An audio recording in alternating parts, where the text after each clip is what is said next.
Okay, here we go. We did it. Woo! Look at my lipstick.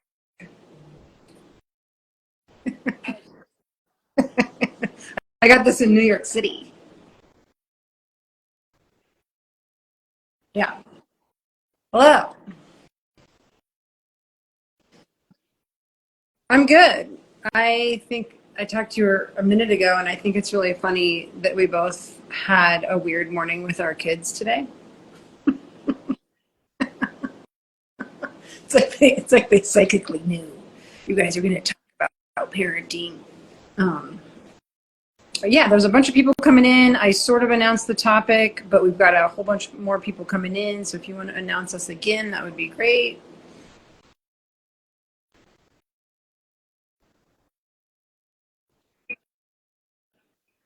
Going. Ooh. Yes, but to introduce the topic for today, the first thing that I want to say about um, parenting or spiritual parenting, or I mean, we could just expand pretty much everything we're going to talk about today to just life in general. We are not talking about perfect parenting because who knows what that is, right? We are talking about spiritual parenting, and so the myth that I want to dispel first and foremost, and I'll probably be saying it a lot today, is as a spiritual parent who is trying to foster the light within their child, it may not always go physically the way you would like life to go or like things to go with your children. Things may not always work out perfectly on the physical level. But to remember, as long as you're continuing to work the energy and try to set the vibe in your home or set your vibe as a parent, that will translate over through lots of repetition into your child's psyche, into their psychic abilities, and to really practice letting go of whenever things don't go perfectly on the physical level. And this is what I say to a lot of my students too here at Boulder Psychic Institute, which is, as above, so below is what we teach here, which means that however you set the spiritual energy, the physical will usually follow. But a lot of people go super linear with that in their minds, and they think, oh, that means it's like an equivalent equation. If I set the energy just like this on the spiritual plane, then it's going to look exactly like this on the physical plane. And that just isn't the way the translation between spirit and body or heaven and earth or above so below works. It's not a linear equation. And so you really have to kind of take the mind out of it and the ego out of it and just let it be like Christmas, like what surprise is going to show up today, and be in the vibe of amusement and enthusiasm and being curious and having no expectations can really help you have a lot more amusement as a parent. Or if you're not a parent, you're just listening to this, just have a lot more amusement and fun as you go through life. So Yeah. What do we have questions already? yeah, we do have some questions already. Do you want to hop into those questions? Or Well, I think I heard you say that we both had a crunchy morning. I have a different word for that, but I guess I'm not supposed to use that word on yeah. social media. But we both had quite the crunchy morning with our children, and I just found it so hilarious as I was in the middle of my two young children. I have a 5-year-old and a 2-year-old, and they were melting down, and I was trying to get them to school, and it was definitely one of those moments where I have an agenda to get them to school and they have an agenda to not, or to just, not have to follow this regiment schedule that for some reason is our social structure. Yeah. And it was crunchy. And after, and kind of during it, I was just chuckling and thinking, oh, this is great, so that I can start our segment on spiritual parenting and really say, we're not after perfect parenting. And sometimes it's going to be crunchy in the physical, and that's okay. It's okay. Sometimes it's crunchy for a while. I mean, my kids are 11 and 14, And they can have a phase that's a couple of years where you're like, yeah, they're kind of rude. Or, it's just hard. This just feels hard at this point, and that point can last a while. I mean, my morning was like, my kids they can get up, but then, I like got up and I made them like toast and eggs and sliced peaches, and then they both were like, no, I'm not eating. I don't have time for that. I don't eat in the morning. You know that, Mom. And I'm like, what? Like, it could be a couple years or 6 months, until they're like mature enough to be respectful in the morning. So crunchy moments can be crunchy weeks, months, years, decades. Hopefully not decades, but well, yeah. so I think the point being that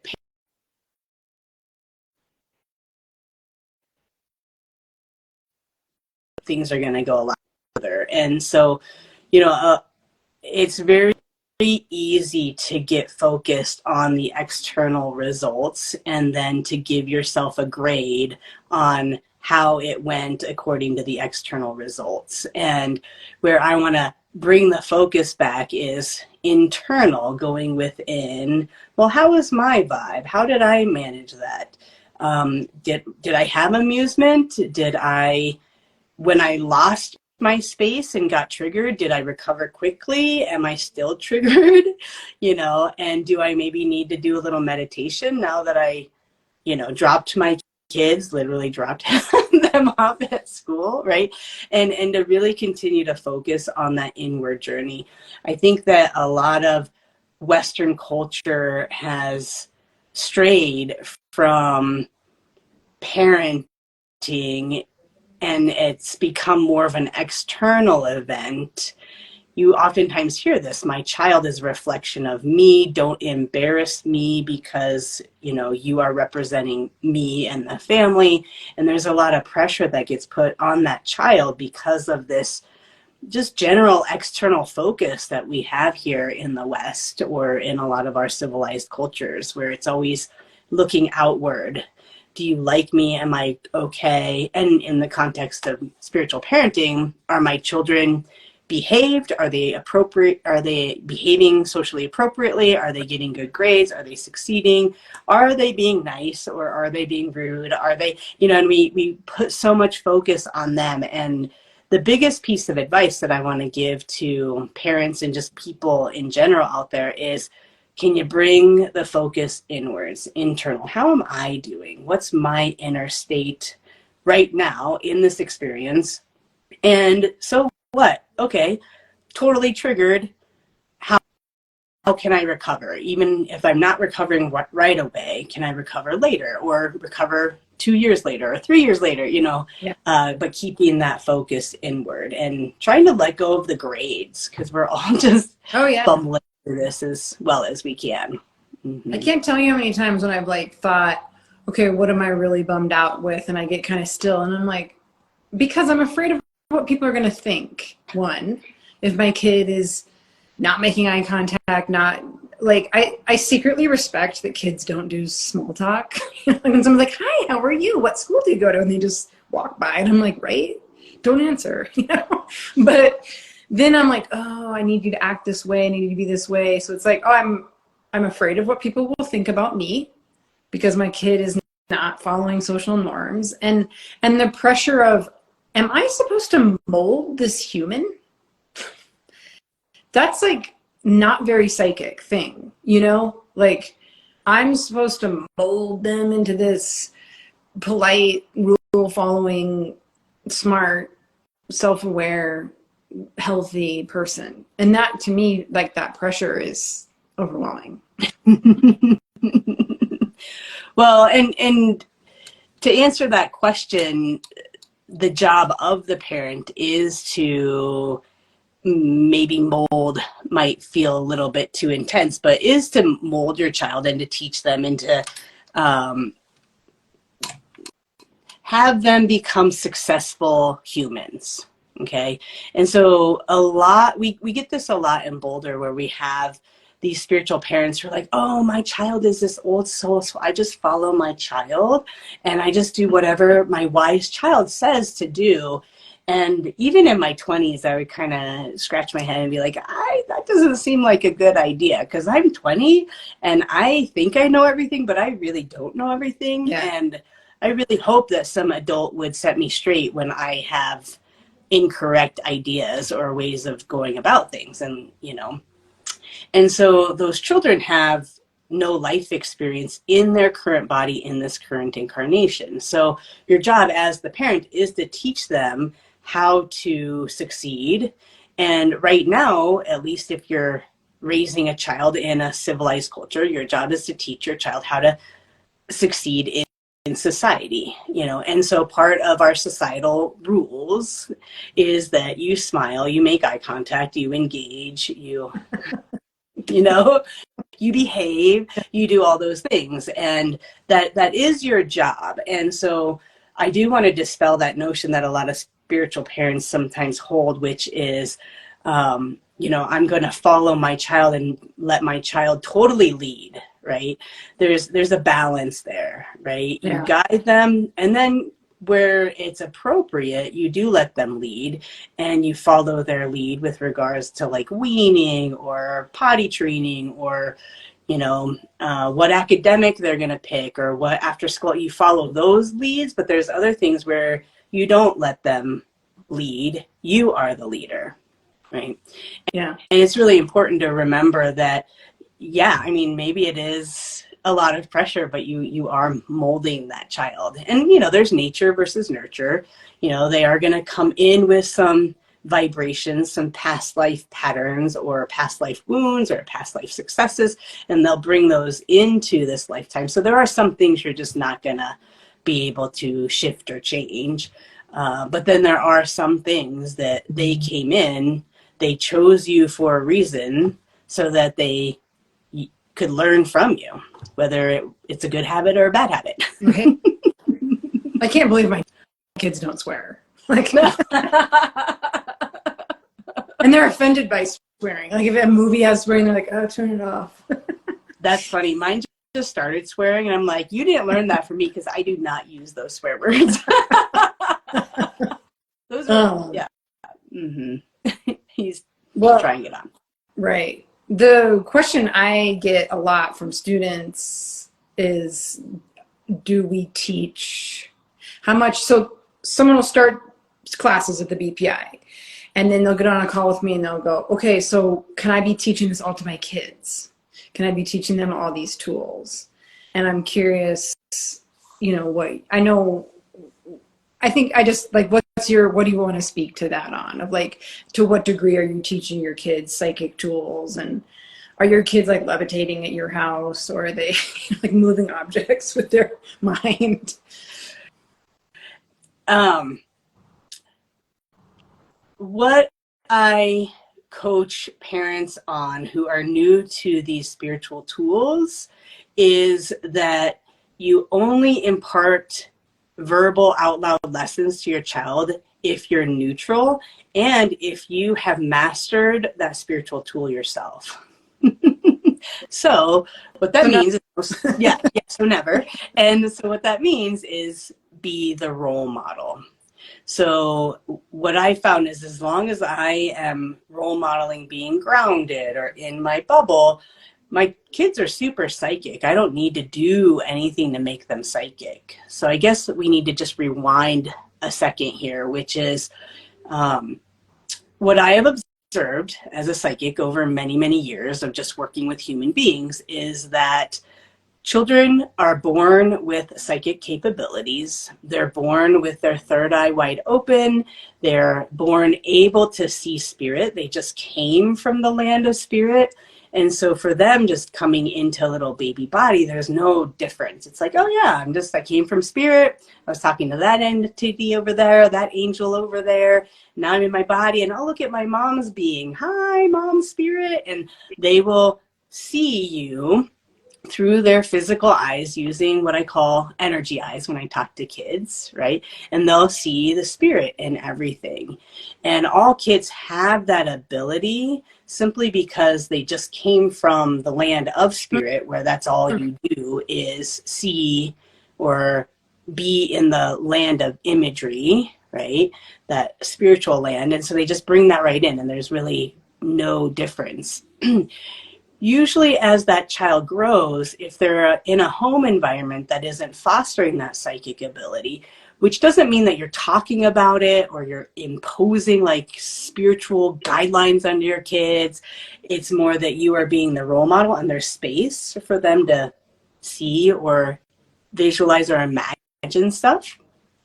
And if you're not giving them that space and maybe doing the opposite, which is invalidating them, saying, oh, that's not real.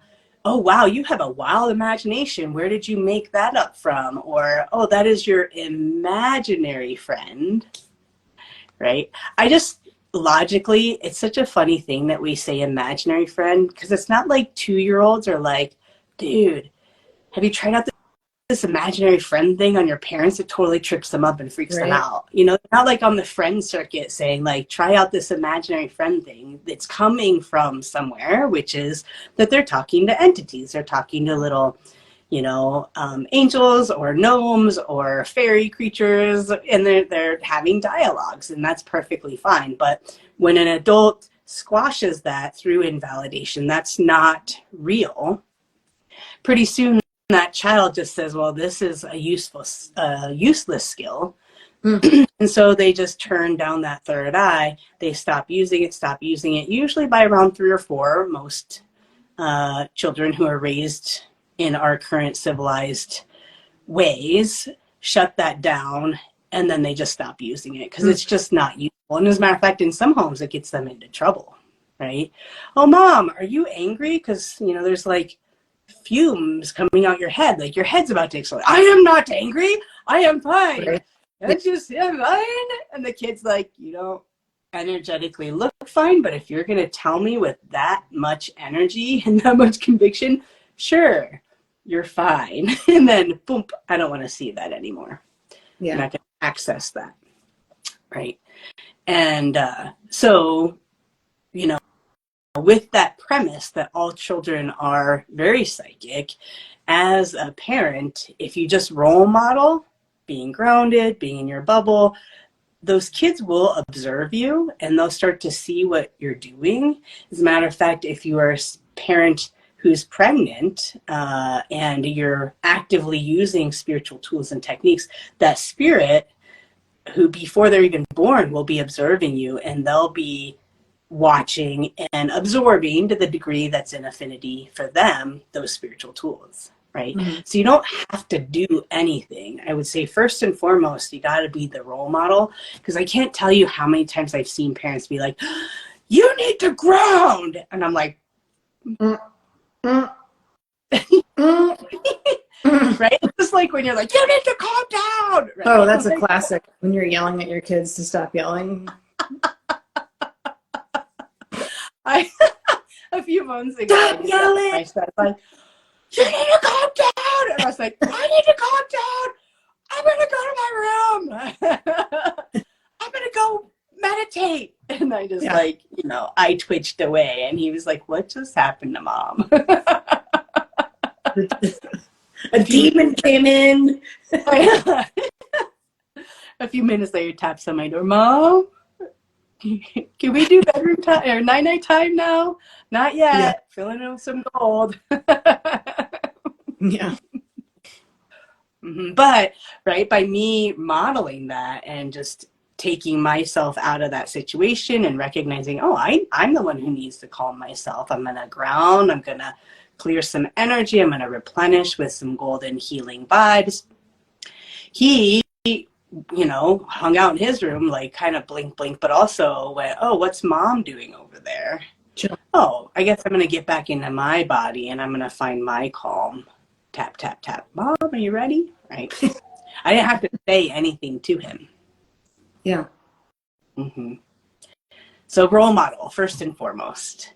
And then, as my son, who's 5, as he's getting older and he has more language, when there's certain events that are appropriate, I'll fold it a tool or two in because I'm able to be neutral in that, or only when I'm able to be neutral in that moment.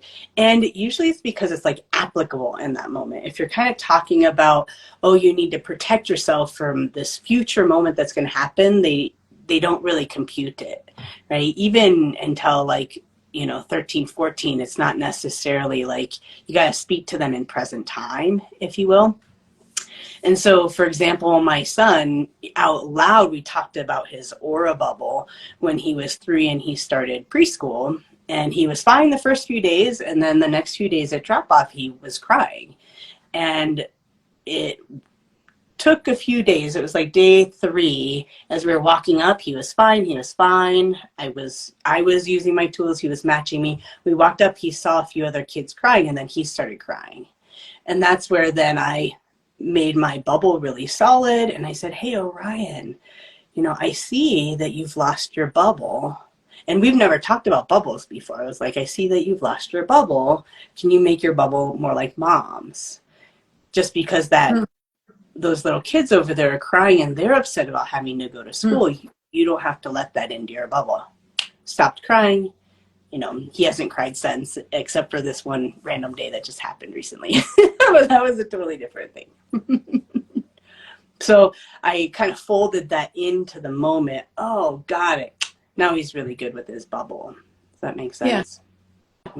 Yeah. I mean, that's cool. I didn't start when I was pregnant and had little kids, I was kind of in a non-spiritual place. I was between practices. I grew up in the Christian church. I married into a Jewish family, and I was sort of in this like no man's era. And then I think I started the BPI when, I don't know, 2018.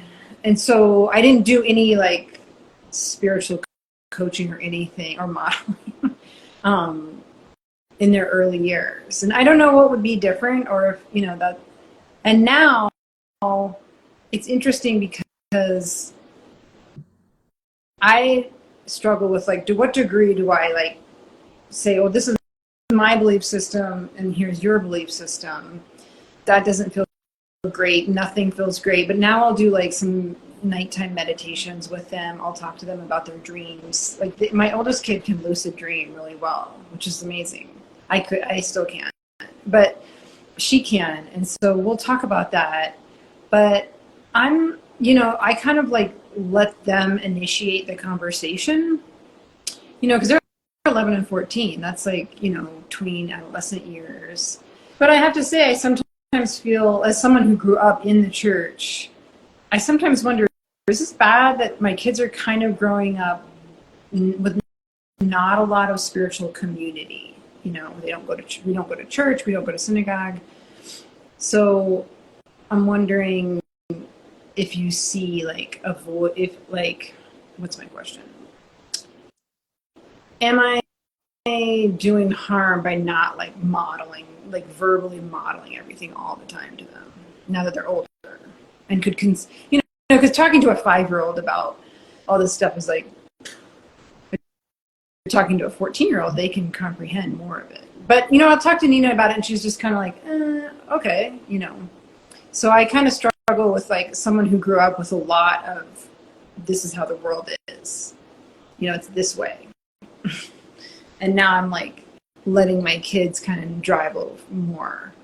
That was slightly rambly, but well, first and foremost, I think as a parent, we talk a lot about how we choose our parents as a baby spirit here at Boulder Psychic Institute, and maybe other spiritual communities talk about that too, where you choose your parent, you choose your family, you choose all of that.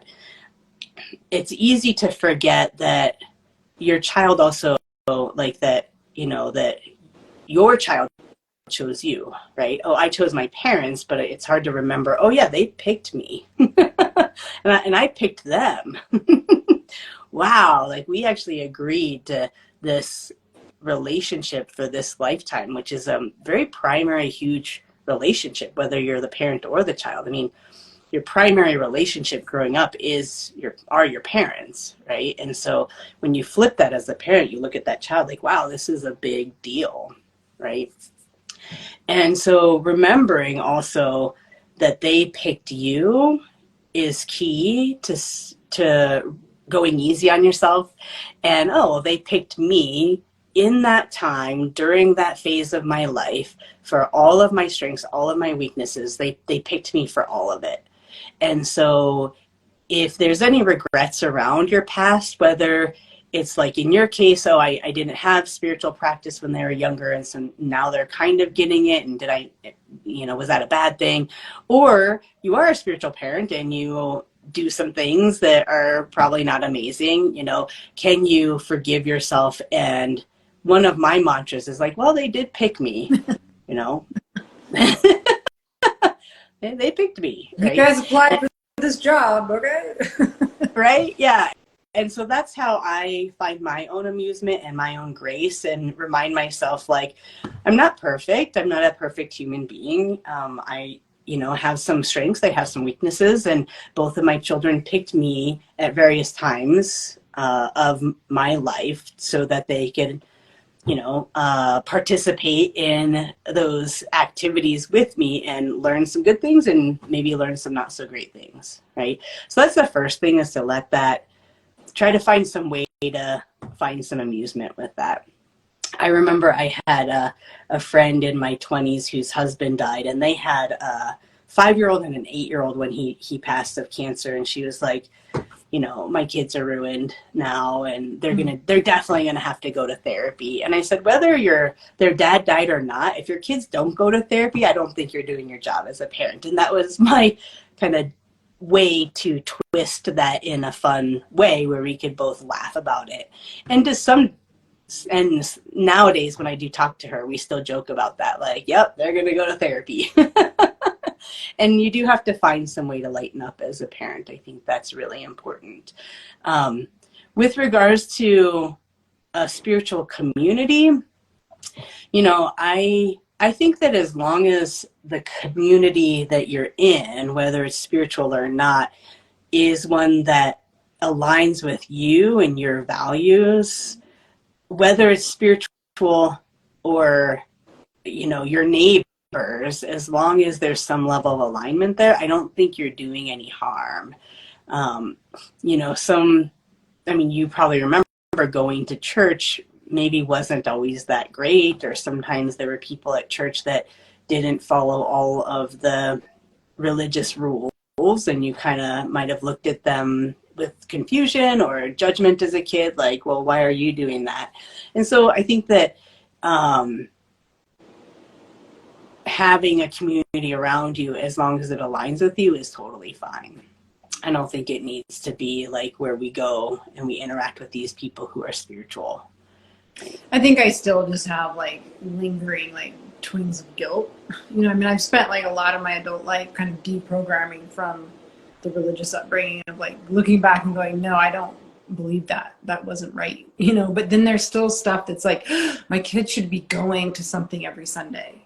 They should be going to psychic Sunday school. Right. Well, and isn't that funny, where you are spiritual one day a week?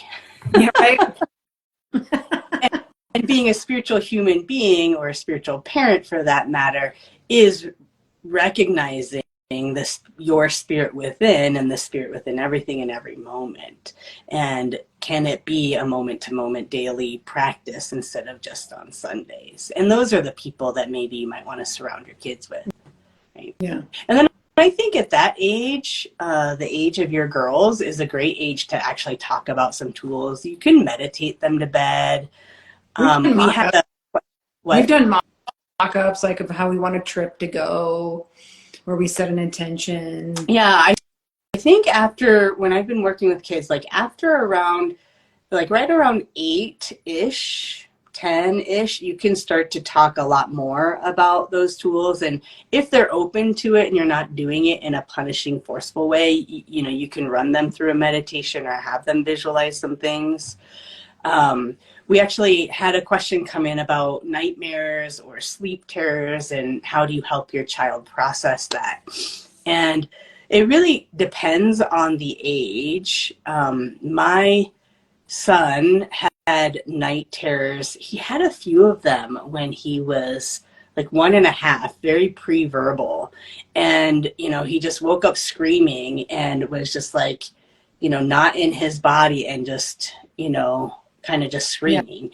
Yeah. And those few nights that happened, you know, he was too young for me to say, okay, now we need to ground and release those energies. I just held him, and then I used my tools and got myself grounded. I cleared my fear, you know, like, oh my goodness, my son is like, you know, kind of staring, not really in his body, and he's just screaming, like, wow, okay, you know, okay, there's no other energies in there, but, you know, it's kind of freaking me out that he's not coming back in his body with his eyes open. Okay, let me clear my energy, let myself get grounded, let me get calm, do some energy work on the room. And that enabled him to calm enough to where I could put him back to bed those few times that happened. You know, when he was 3, he started, you know, he lucid dreams also, but he started to become a lot more aware of scary things that could happen to him over on the dream plane. And so in the middle of the night, I continued to hold him when he would have those scary things. But what I started to do was talk to him before bed. Well, what do we want to do to set up the energy in your room so that you are more likely to have a happy dream than a sad dream? Right. And we had like a whole process that kind of went on for like a year of like, okay, I had a bad dream about that horse with a red nose. Okay, let's send him away. And you know, we'd send him away. Or, you know, okay, now I'm going to invite my spirit friends to come in. Purple guy and yellow guy are going to come into my room and, you know, make sure my room's nice and bright. And then that kind of evolved. And at one point it was, oh, we're going to have unicorns and rainbows and sparkles in the room. And so go party. Okay. Yeah. Right. And so it you know, and as a matter of fact, just recently he did wake up in the middle of the night with a nightmare. And so I just held him. But this time, because he's 5, I talked him through, you know, well, did you know that when you're having a scary dream, you can change it? He was like, what? And I was like, yeah, you can just change it. And so I was like, you know, we talked through the scary dream that he had, and we started putting all of those scary things into bubbles and popping them and letting them go. And we're just laying in bed being chill, and I'm, you know, being grounded and, you know, working my energy. And then I said, yeah, and then all you do is you just decide what's the next dream you want to be in and what do you want to do, right? And I was thinking he'd say unicorns and rainbows, and he was like, oh, I want to be with my friends on the playground. I was like, great. And so and then he changed it, like, oh, actually not on the playground, I'm going to be on a T-Rex, and my friend Annabelle is going to be, you know, doing this, and my other friend's going to be on a broomstick because he likes Harry Potter. And, you know, and all of a sudden we kind of created that scene in his energy field, and, you know, I was able to get him back to bed and having a more enjoyable dream space again. So I think it's really about gauging that and talking them through. But again, what I found to be the most useful is just applying certain tools with words in the moment when it's applicable and when you're calm and neutral about it. Yeah. Yeah. Yeah. That makes sense. I've done that a few times of like weird stuff at school, or, you know, my older kiddo can identify I'm anxious. You know, if I can kind of like say, look, imagine that energy leaving your body, watch it float away, pop it in a bubble.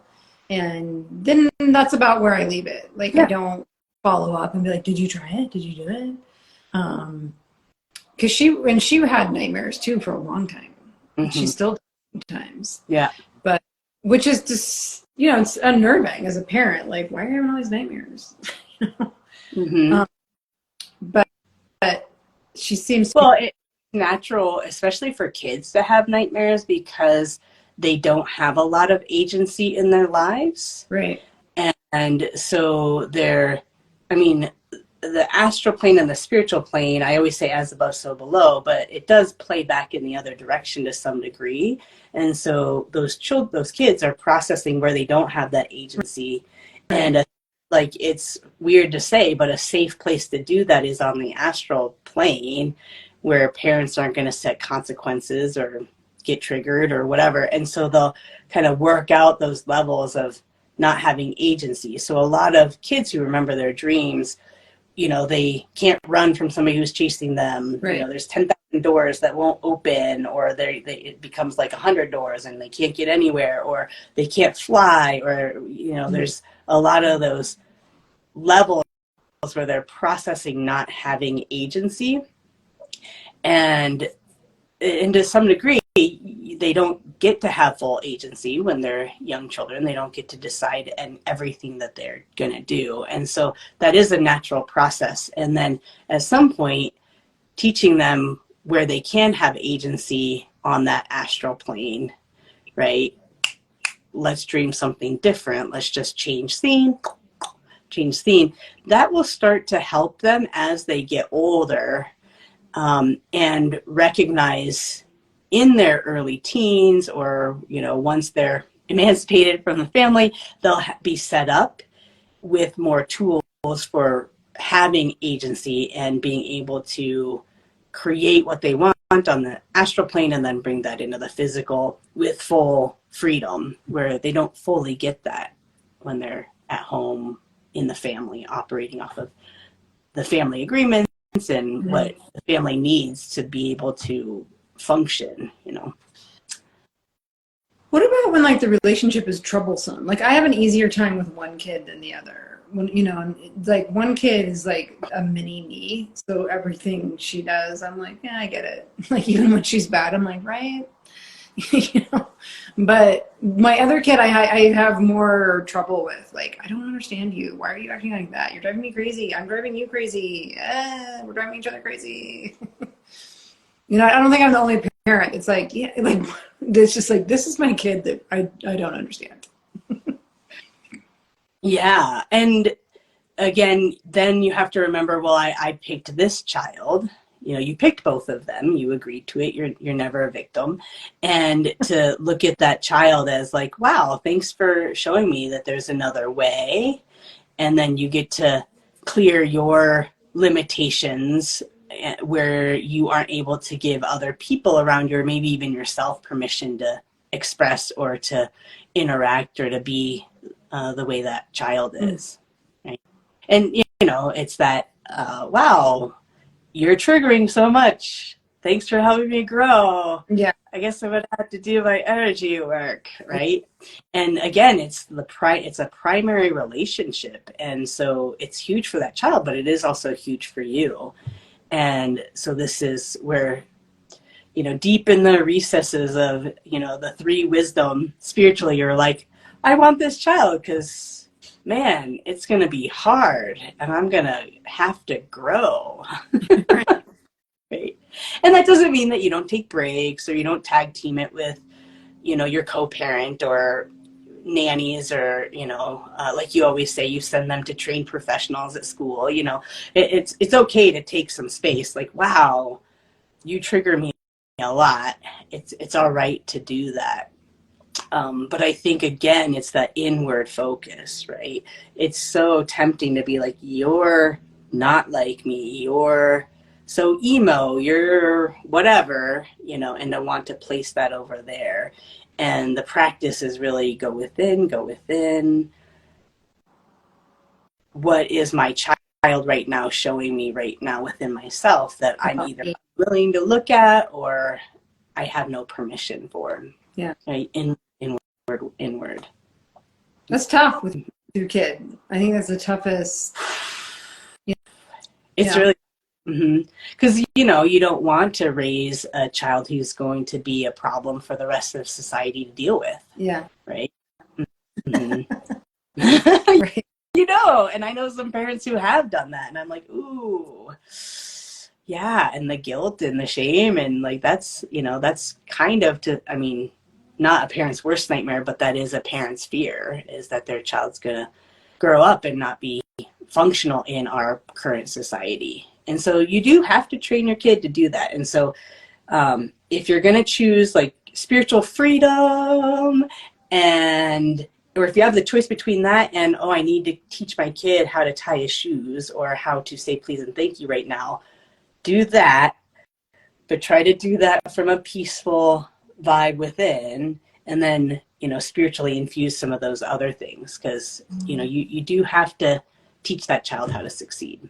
And unfortunately, we live in a society with capitalism and money and rules and ways we're supposed to behave, and, you know. Oh, yeah. All of it. And it's our reality. Can you be neutral to that? I don't necessarily like it, but I'm neutral to it. Yeah. Here's the game. Here's how we play it.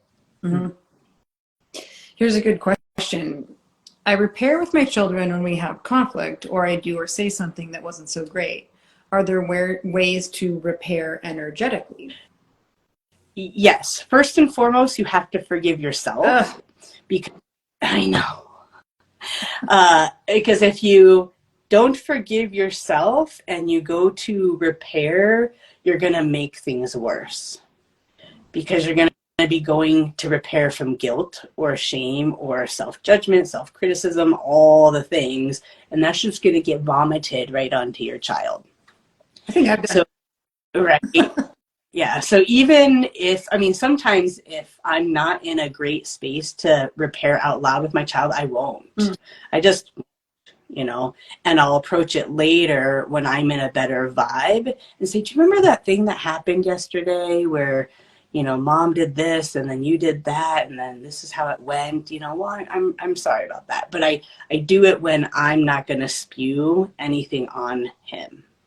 Right.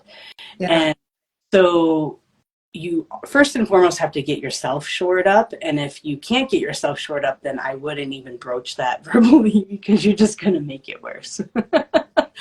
And just keep working on that forgiveness piece.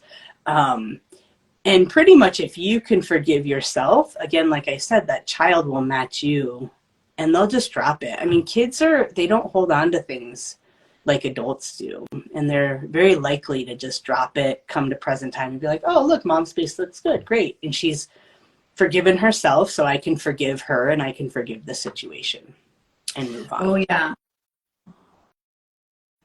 Yeah, it's tough when you feel guilty and ashamed, like, oh, I lost it. I got so mad and I'm still mad. But I'm like, repairing, like, I'm sorry. Yeah. My kids were not dropping something. There was something I did like 2 years ago. I think it was like during the COVID era of like everyone's at home. And they kept bringing it up. And then finally I was like, no, you're done. You can talk to your future therapist. Like, I have apologized. I've moved on. We've moved on. We've repaired. You can talk to me about how that made you feel. But they were like whipping it out like, you did this, you know. I'm like, And ever since then, they have not brought it up. And I think they were like, yeah, right, okay. Let's stop bringing that up. And that's when you think you have repaired and you call it repaired.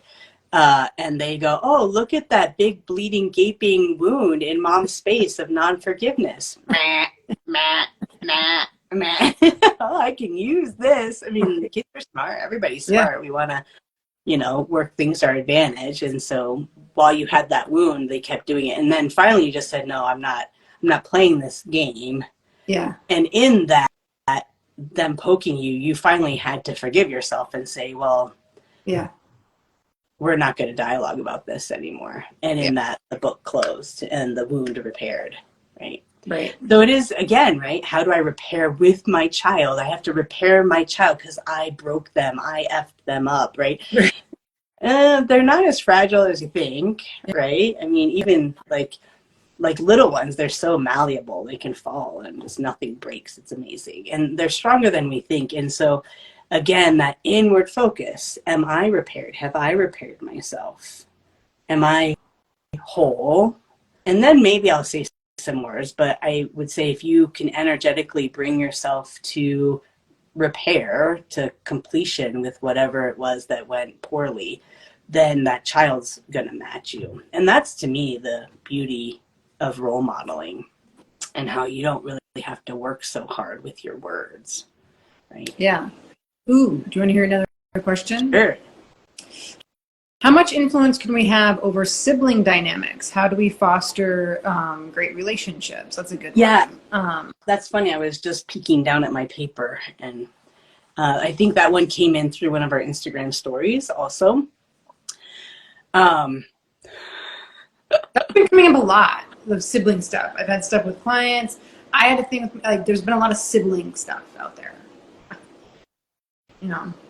Yeah, I mean, because again, that's another huge relationship. And I always say that most of the programming and familial and social and religious conditioning that one receives all happens by 3 years old. So I know, right? Hey, that's done and gone. I know, right? And you have like, and then there's still a little bit more that comes until 6, but pretty much like all that programming and conditioning and patterning, the way you form them, that's in there by 6. And if you're going to try to change anything after 6, like, good luck, right? You're going to be moving a mountain. Not to say that mountains can't be moved, but it's going to be a pretty big uphill battle, right? And so that's whether it's good conditioning, eat your greens, look both ways before you cross the street, don't use profanity, right? All of those things, and also any of those negative conditionings that pop in there too, right?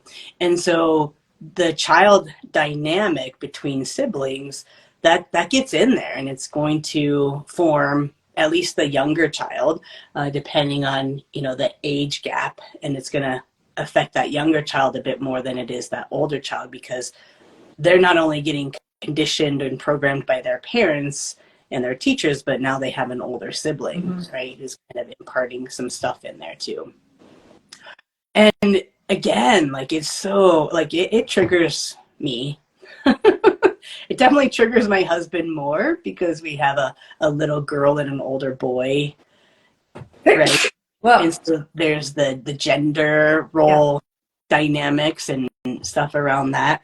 She's a girl, he says quite often. And it is triggering. But again, like, that inward focus, whenever they have a kerfuffle, I always try to go within, and then consciously, how do I approach my relationship with the aggressor, or the one who received the aggression. And I try to approach, well, who needs the attention first, and how can I role model healthy relationships with that child, right? And so sometimes it's just ignoring my older child and focusing on the younger one, and hugging her and loving on her and helping her, to clear that energy as I clear my triggers and have her match me. And, my older son then is witnessing me being very loving and compassionate with his younger sister. And he gets to witness that. Whether he integrates that or chooses to do that or not is kind of up to him, but it's still getting in there. It's getting in there, right? And sometimes I might choose, and this happens less likely, but I might choose to go focus on him and give him some love and compassion. Orion, do you just need a hug? Can I just give you a hug right now, instead of yelling at him or wanting to whomp him back, right? Because it's very natural to want to whomp him back for whomping the little one, And I watch my husband do that quite often. He will yell at my son after he hurts his little sister, and I'm like, that's just not working. It's just teaching him to yell at his little sister now, And now my 5-year-old is, Verity, he'll yell at her the way Dad yells at him, and I'm like, yeah, this is how this all happens, right? And so trying to go inwards, and then how do you role model being in relationship, which, you might have to work out your own relationship issues. Who's a person in your life that you don't relate very well to? Can you start to work on healing that and working on clearer communication or more honest communication with that person, that'll probably translate into your children noticing that. Which I do want to say one thing, you know,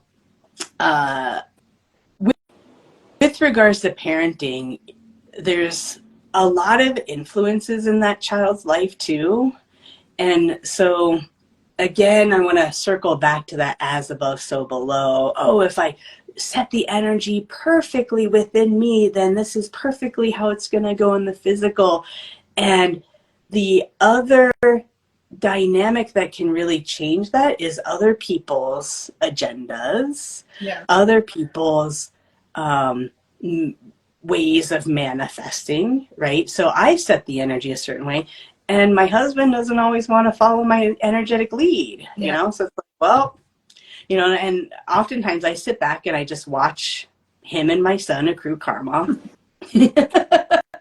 And then when my husband's in a calm moment where he can hear it, hey, you know, yelling at our son that way, you know, I bet you in a few weeks we're going to start to hear him yelling at our daughter, you know. And he's like, oh, no, no, no. And then when it starts to happen, hey, did you notice that? Right. And so I do try to infuse some of that. But at the same time, like, I have to sit back and recognize, oh, and my kids picked their dad. Right. And they picked each other, and they picked this whole situation. So, you know, nobody's a victim. Yeah. And my point with that is we're all bumping along with each other's karma. And so you could be perfect with your energy work, but you can't change somebody else's karma or somebody else's agenda. Right. In that case, you go inward, be amused, do the best you can to infuse some suggestions out loud with even the adults in your life. In this case, my husband, or for me, our nannies, right? And then you just kind of sit back and go, well, you know, we're all doing the best we can. Yeah. Mm-hmm. Yeah, because you're co-parenting. Even if you split up, you're co-parenting. You're always co-parenting. You're co-parenting with your parent. You're co-parenting with a lot of people, which is good and bad. Mm-hmm. And right, what's the energy there? You know, my husband tends to be more like good times guy. You know, just like, no, just do whatever. And then I'm the heavy, but you're bad cop. Oh yeah, just good cop. Mm-hmm. Well, and you know where that stems from is the male body psyche can really only focus like 3 minutes into the future, whereas the female bodies. The female body psyche is 18 years into the future. I'm raising a child and I'm thinking that far ahead, right? Yeah. And so it is more common for the mother to be bad cop because she's thinking far ahead. Oh, I don't want to raise a child who is going to be a nuisance for everyone else to deal with, you know, whereas that male brain and psyche and just the way everything's set up tends to be wired, you know, 3 minutes future, right?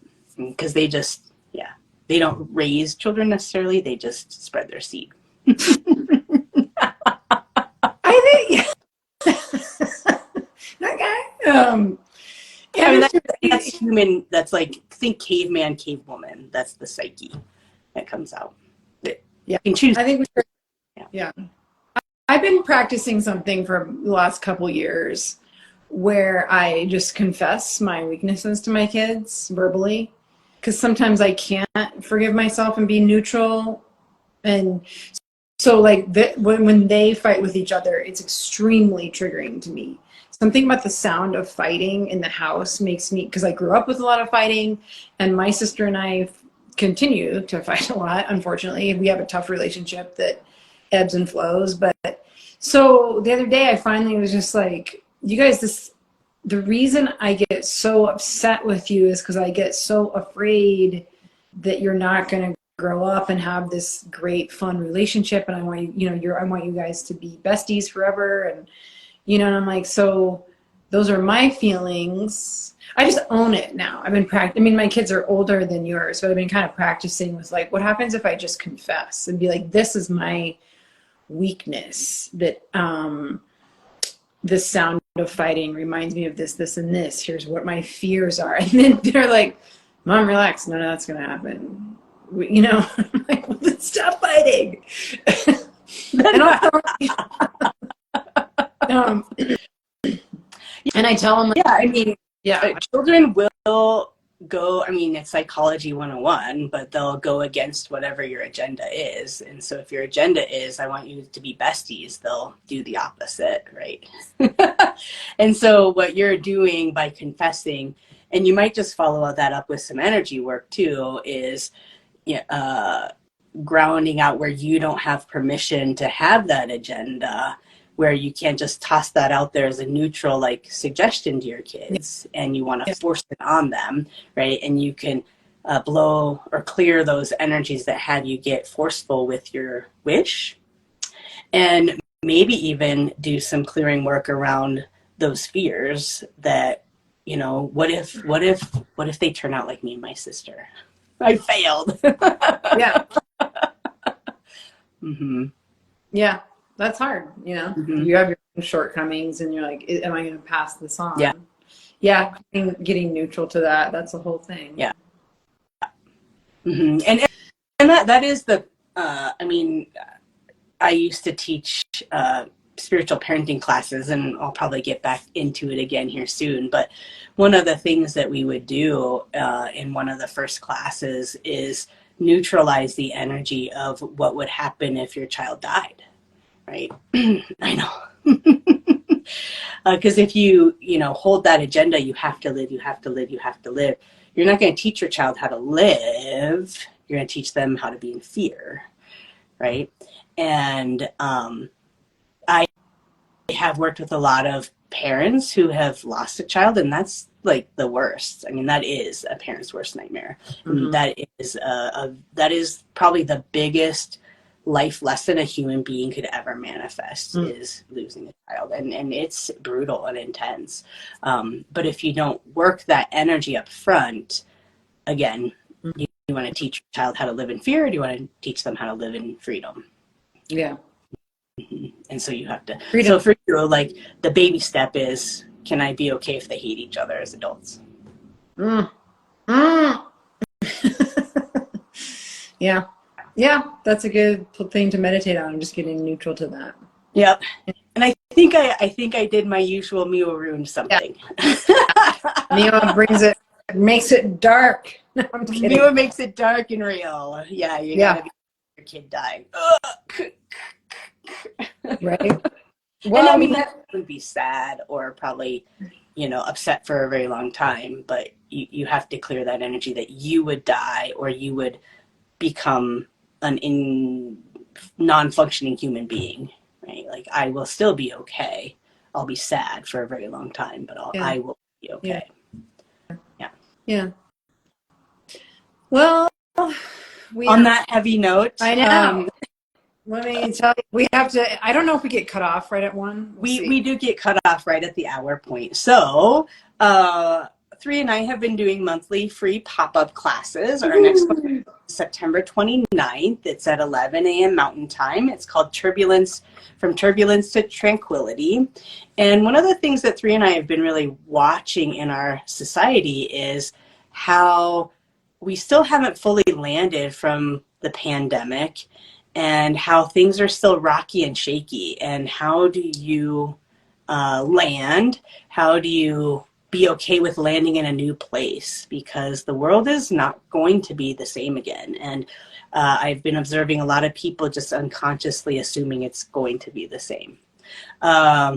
We have an Ascended Master workshop coming up. It's 4 weeks. That's in October, where we'll work with a different Ascended Master each week and the gifts and the healing that you can receive from that Ascended Master. Yeah, so that's a 4-week paid course. Look out for that. Yeah, we should probably say goodbye before we get cut off. Sign up for our newsletter, and then you'll get all this information of how to sign up for the pop-up and the Ascended Master. And the pop-up class on turbulence, that's good if like anything has completely disrupted your life. And you're like, what now? Or you're just like in that kind of malaise of like, well, here we are. What's next? Yeah. But anyways, I'm going to raise my kids this afternoon, see what happens. I'm going to get zen. Inward, inward, inward, inward. Yeah. Yeah. If not, we'll just go in our rooms and meditate. You go meditate and I'll meditate. Yeah. Yelling to go meditate. Yes. That's my favorite. Yes, the yelling meditation. Highly recommended. All right, everybody. With that, I'll see you all soon. Goodbye. Thank you.